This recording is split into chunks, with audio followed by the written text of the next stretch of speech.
Asif Ibrahim is the chair of the Chittagong Stock Exchange in Bangladesh, second generation in garments, and director of the Bangladesh Garment Manufacturers Association. My next panelist, I'd like to invite Sunit Dufanwe, senior private sector specialist at the World Bank. And Sunit has worked on multiple private sector engagements in Ethiopia, from the industrial parks to state-owned enterprises reform and SME development. My next guest is from South Africa, Sibhali Magdala, economic development consultant with a particular passion with integrating Africa and African economies. And our young female entrepreneur, Hannah Mulgitag. Hannah is a young female entrepreneur and corporate strategist, and she co-founded a social startup that was a finalist for the $1 million US Bill Clinton Award. Welcome to my panelists. This is always a pleasure for me when I get to have strong, independent, brilliant women up on my stage. So thank you, UNDP, and the team for putting together the panel for me. My first question, I know, Asif, you said, your video said Asia's best kept secret. So while we're sharing secrets, I'd like you to talk about like maybe three things about what was the secret sauce that made this, to get Bangladesh from going from the basket case to the miracle. If you could talk a little bit about that. Okay, after achieving independence, uh, many of the industries, because at that time, there was, like I mentioned, the entire infrastructure was destroyed. There was no foreign currency. The war ravaged the total economy. So whatever industrial enterprises that we had in the country, it was nationalized because that was the need of the hour. And then our father of the nation, although he could only rule us for only 3.5 years after 1971, until he was brutally assassinated with his family in 15th of August 1975. Even during that time, he set up with the first 5-year plan of Bangladesh, which laid down the private sector led growth formula in that time, although at that time the industries were nationalized. So after 75 and in early from second half of the 70s, those industries which were nationalized were given back to the original owners. And uh, another particular thing that happened at that time, we were very lucky, is that the ready-made garment sector, which is the biggest sector of Bangladesh right now, uh, it has always been a migratory industry, because if you Japan, before it was economically developed, it had a very strong ready-made garment industry. So did Korea, so did Hong Kong, and after Hong Kong, Sri Lanka was the country which became very strong in ready-made garment industry, and many of the buyers in USA and Europe actually were in Sri Lanka at that time. But then Sri Lanka had that civil war in the middle of 70s, and it coincided with our Bangladesh economy gradually opening up. So the buyers, international buyers, were looking for an alternate destination, and three things happened which really took the momentum forward. Number one private entrepreneur who was a freedom fighter and a civil servant, and then he became an entrepreneur. He took the initiative of taking 150 fresh university graduates to Busan, Korea, to learn the technology of garment operations. That is one thing that happened, and these 150 people came back, and the government took two key policy decisions. One was the introduction of a bonded warehouse facility. So, under a bonded warehouse facility, in order to say you received an order from an international buyer, you need to procure raw materials to execute that order. And at that time, raw materials were not available in Bangladesh at all. Fabric, accessories, buttons, interlining, and everything we had to import from China, from Hong Kong, from Korea, from Thailand, from Indonesia, from these countries. So through a bonded warehouse facility, you could bring in those raw materials into Bangladesh without paying the duty. import duty. But then after that, after you finish manufacturing the goods, when you export the goods, you give a declaration, or whatever you imported, you have to prove to the government that all of it was used to produce that good that the country exported through your company. So that is the bonded warehouse facility, which allowed a lot of savings for the entrepreneurs, and a lot of hassles from the customs were not there, so that they could overcome that. And the second was the introduction of what we called a back-to-back letter of credit facility. A back-to-back letter of credit facility is the facility. So again, an international buyer say gives you a letter of credit, and for that letter of credit, all the suppliers in the region from where we source raw materials from, we have to pay them. Now, how are we going to pay them without it involving a huge amount of working capital? Back-to-back letter of credit allowed, once you receive the master LC from the buyer, the back through the back-to-back letter of credit facility, you could actually pay your suppliers after you receive payment from the master LC from your buyers. So this 120-day time frame, where you could pay your suppliers after you received your master export payment, that also helped the entrepreneurs not to be able to involve a huge amount of working capital to set the industry going forward. Now, and to set up a garment factory during those days, you needed an investment of maybe uh, uh, 40, 50,000 US dollars. It was started off as a cottage industry in residential areas with 5 lines with 100 workers, but then it gradually transformed itself. Even in our case, our family business, when my father started in 1984, we started off with 100 machines, and 150 workers. And now, through this transformation, now we have 10,000 workers and a lot of number of machines. So that is not just our case, but this case has been replicated across the country. So these three were the key elements that allowed us to take the ready-made garment industry forward, which is the highest exporter of Bangladesh. And apart from that, I think the introduction of the engagement with the private sector in a lot of the policy agendas, I think I would also say that is also very a key element for removing the barriers. Although there still remains a lot of barrier. The biggest barrier, unfortunately, in every country is the National Board of Revenue. In Bangladesh, it's also the same. We also have the same issues in Bangladesh National Board of Revenue, but we are working around that. Uh, so those three, then your PPDs, engaging with the private sector, and I would say the indomitable entrepreneurial spirit of Bangladeshis, because I forgot to mention during my presentation, but now when you saw the graph, the share of manufacturing in the GDP, I think the World Bank has a number. If you cross that threshold, then you can be actually called a manufacturing economy. And Bangladesh has reached that threshold of being a manufacturing economy right now because of the inherent entrepreneurial spirit of the people to even create small scale cottage industries and employing people and to go into manufacturing.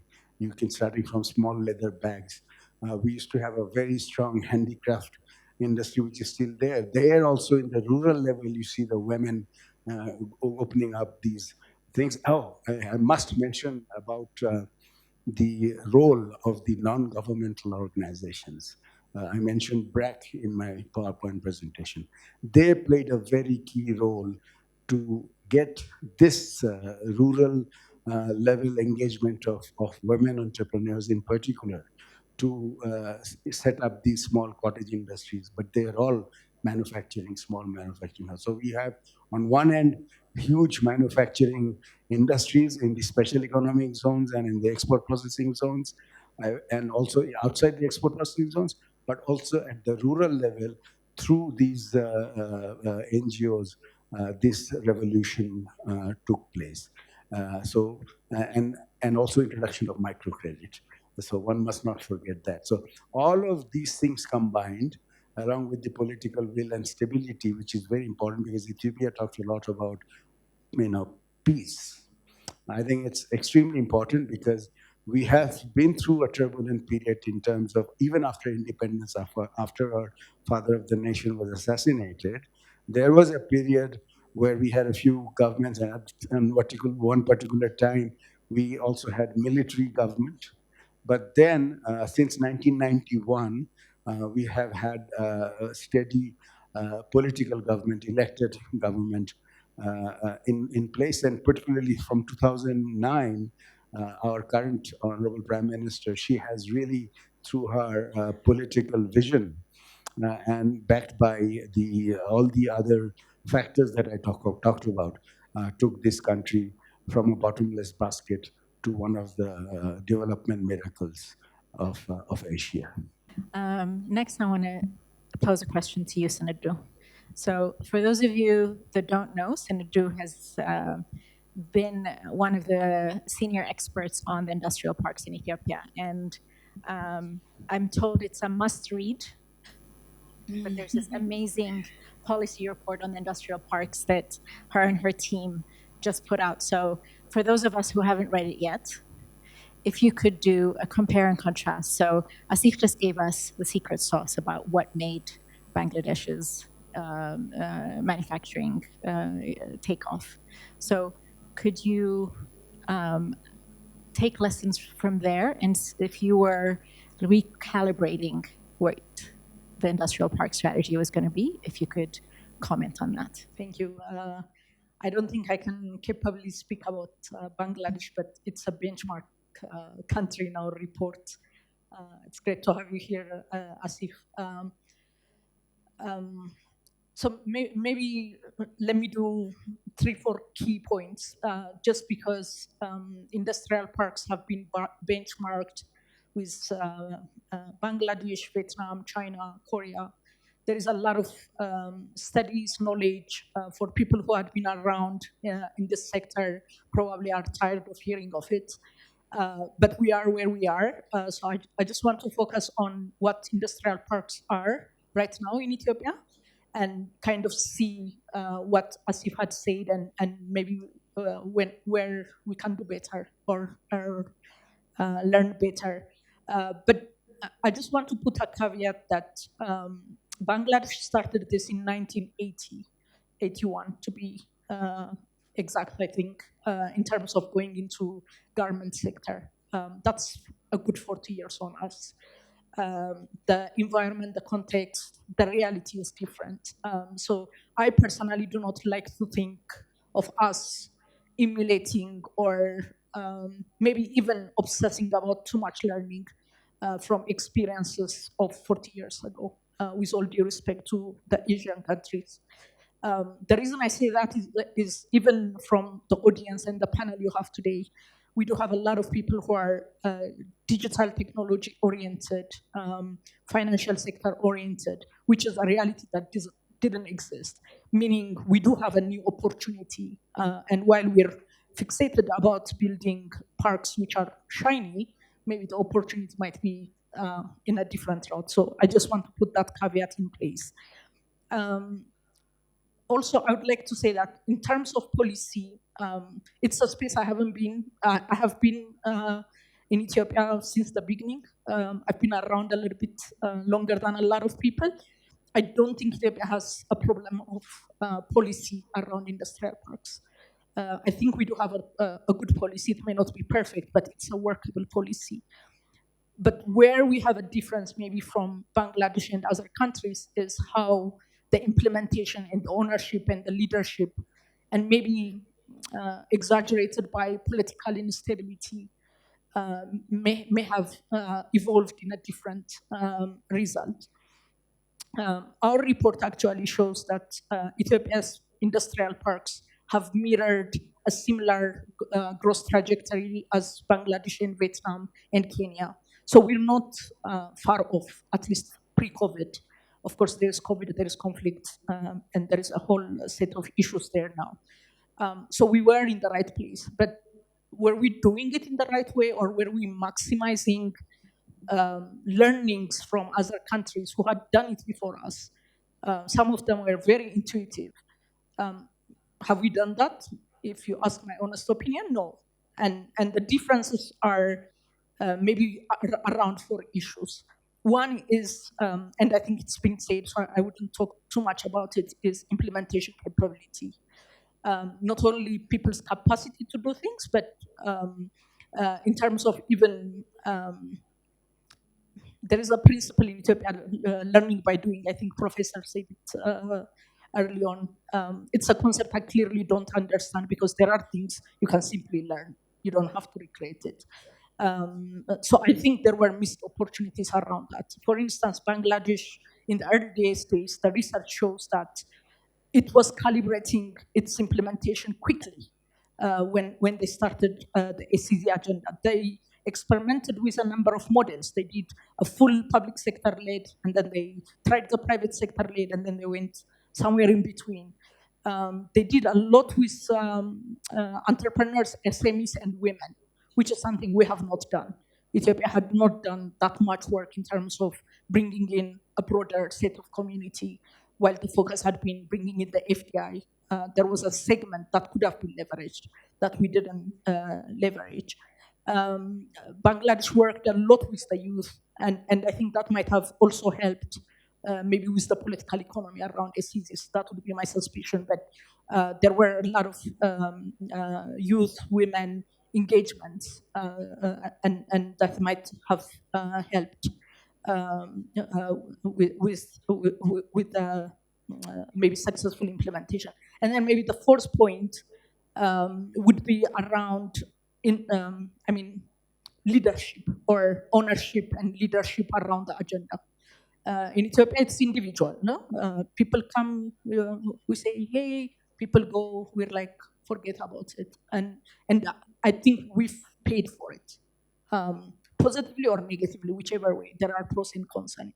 But in Bangladesh, the private sector was strong in pushing the dialogue, but the government is always there. It's one of their success stories, actually, that comes out in their SCZ program, is how much the government, throughout the ups and downs and political change, had kept maybe at a different level, but had kept engagement to push this agenda forward. And these are, for me, some of the key takeaways. And we know now that Bangladesh is moving into the next generation. They're talking about green parks and